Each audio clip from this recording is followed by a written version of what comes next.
Winter in Canada is cold, and this simple fact has influenced Canadian fashion more than anything. Because of our climate, Canadian fashion is filled with clothes that keep us warm. There is a lot of demand for winter clothing in Canada, like gloves, hats, boots, mittens, scarves, and snow pants. But coats and jackets are the most needed, desirable, and profitable of all winter clothes. Of all the coats us Canadians wear to keep us warm, those made of down are regarded as the warmest, the comfiest, and the best kind of winter jackets one can get. A down jacket is a jacket that is insulated with goose and duck feathers. Feathers are great for keeping warmth, and they add a soft feel to the jacket. The feathers create thousands of tiny air pockets that trap warm air and retain heat for the wearer. Goose feathers are a bit better than duck feathers for warmth, so there is more appeal to buy a Canadian-made jacket filled with goose feathers. And this is where Canada Goose comes in.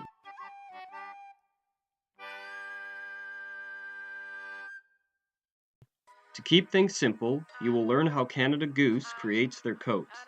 There are many companies that sell down jackets, but Canada Goose is easily the most popular one here in Canada, so it's fitting to talk about the company that you would hear most about. Eddie Bauer created the first true down jacket in 1936. He had almost died of hypothermia on a winter fishing trip, so he was inspired to create a coat to keep him warm in the coldest of places. Canada Goose was founded by Sam Tick in 1957 in Toronto. The company only grew from there and is now one of the world's leading makers of luxury apparel.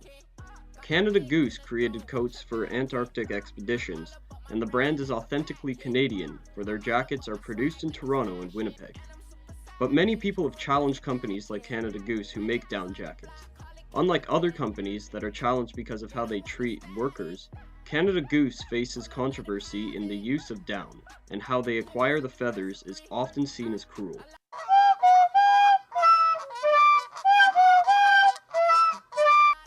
Before making a down jacket, you must get feathers. And where do you get feathers? On birds.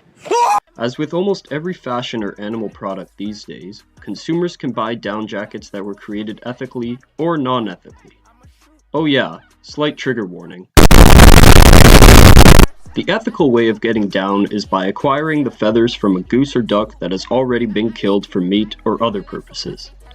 This makes the most use of the animal, and also the bird won't feel any pain, because it's dead. The other way of getting down is to rip the feathers straight off the birds. This procedure is called live plucking. Unlike fur, feathers cannot be cut or shaved off the animal's body, so the only way to get the feathers off is to pull them out. Think of it like pulling chunks of hair off your head. As with all commercially raised animals, the ducks and geese are living in mostly poor conditions, and this is before they are either slaughtered or have their feathers ripped out. A common misconception to live plucking is that the birds are scalded in hot water up to 68 degrees Celsius before their feathers are plucked. Though not necessary, this does make it easier to rip out the bird's feathers. However, this process is not carried out on living birds, and usually only when the animal is dead do people scald them.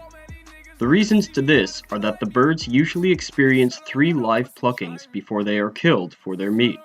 Scalding a live bird for 1 to 3 minutes would most likely kill it, and thus it can't be used for its down again. Then a live bird would splash, defecate, and infect the water, creating a hazard. So even though the birds are sometimes scalded in water, they are already dead, so it does not add to the cruelty of collecting down. As you may have seen, live plucking is a truly nasty procedure. The feathers are especially collected from the bird's belly, and sometimes its back and wings. Pluckers get carried away by ripping out feathers by the handfuls, and sometimes skin is ripped off. When done, you will find a goose with only its head feathers. Around 50 to 80% of all down comes from live plucking. Now that the unsettling part is done, in this next segment we'll discuss how the actual coat is made. An average coat from Canada Goose is made of 3 main materials. The first is the down collected from the geese. According to PETA, the down from 7 birds goes into 1 coat. The second material found is in the hood, and this is coyote fur.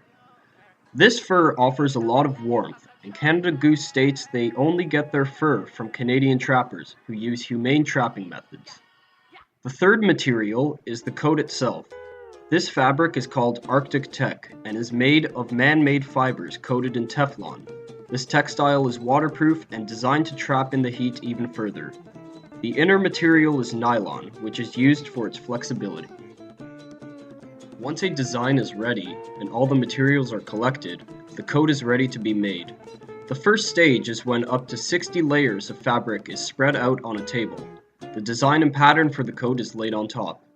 A special laser is used to cut through everything. About 120 coats can be cut in one of these sessions. This takes about 25 minutes.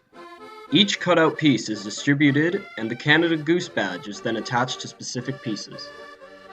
Each piece of the coat is assembled by many different workers, each responsible for a different part of the jacket in order to make efficient work. Then a lining is sewn on the coat, with only one hole left open. It is through this hole that all the down is pumped into the coat. When each piece is stuffed, the coat is then stitched all together. Workers use a quilting technique to ensure the down doesn't move about in the jacket. Then the lining is sewn to the outer layer, and the coyote fur is sewn on the hood. The final coat is cleared of all loose strings and is then sent off to be sold. The average price for a Canada Goose jacket ranges from $500 to over $1,000. So there it is. Now you have the knowledge about how Canada Goose and other down jackets are made.